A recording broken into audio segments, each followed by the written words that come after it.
ওই যে ওই মোড়ে উঠে এইখানে রিক্সা থেকে নেমে রিক্সাওয়ালাকে বলছো, রিক্সাওয়ালা কয় টাকা ভাড়া রে? 40 টাকা।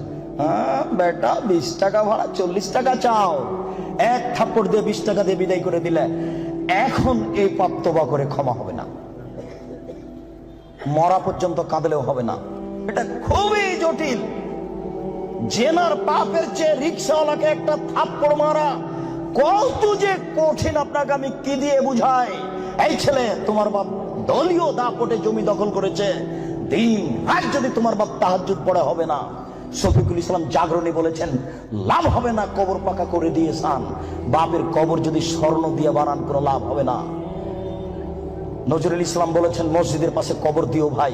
মসজিদের পাশে কেন, আপনার বাপের কবর যদি কাবা ঘরের নিচে ঢুকিয়ে দেন 1 পয়সা লাভ হবে না।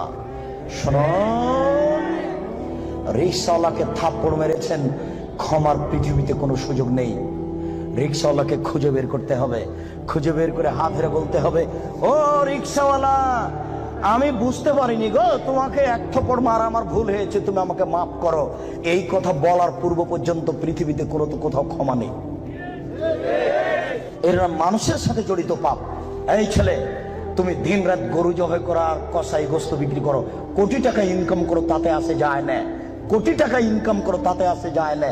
প্রত্যেক দাঁড়িতে 50 করে গোস্ত কম দিয়েছ, এখন ক্ষমা নেও দেখি। কিয়ামত পর্যন্ত তওবা করলে এই পাপ ক্ষমা হবে না।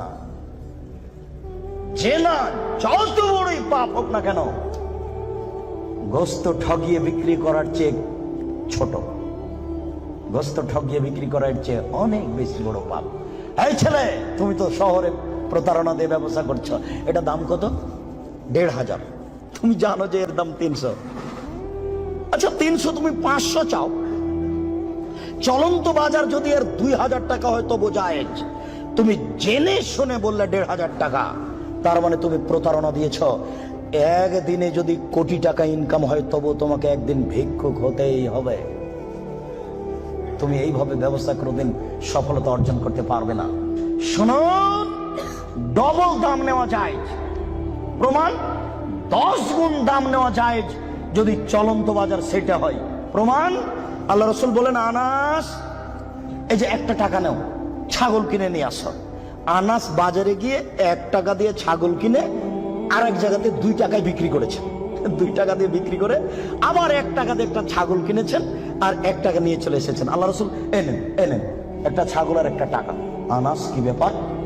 তোমাকে যে আমি টাকা দিয়েছি একটা ছাগল কেনার জন্য, তো টাকাও দিচ্ছ, ছাগলও যে দিচ্ছ। আল্লাহ রাসূল, আমি বাজারে একটা ছাগল কিনে ওকে 2 টাকায় বিক্রি করেছি, তারপরে 1 টাকা দিয়ে আরেকটা ছাগল কিনেছি আর 1 টাকা ফিরে নিয়ে এসেছে। আচ্ছা, বারাকাল্লাহু ফি তিজারাতিক, আল্লাহ তোমার ব্যবসাতে বরকত দান করুক।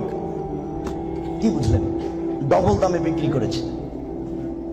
ঢাকার ওই পারে যদি 1 টাকা বড় 600 টাকা গজ হয়, আর এই পারে যদি 1200 টাকা গজ হয় তবুও জায়েজ। হোমিও ডাক্তার আমাকে বলছে, আব্দুর রাজ্জাক সাহেব, মাত্র এই বোতলে 10 টাকার ওষুধ আছে, আমি এখান থেকে 1 ফোঁটা ওষুধ দিয়ে 3000 টাকা নিই। যদি টাকা কম নিই তাহলে তার ভরসা কমে যাবে। একদিন পরে আবার এসে বলছে ওষুধ দেন।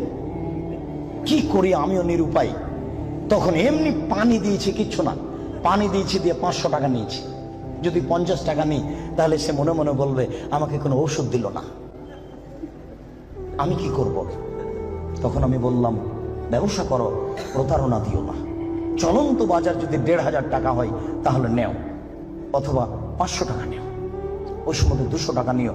তুমি বুঝতে পারছো এটা প্রতারণা, এমন কিছু করো না। জেনার চেয়ে এটা অনেক অনেক অনেক জটিল।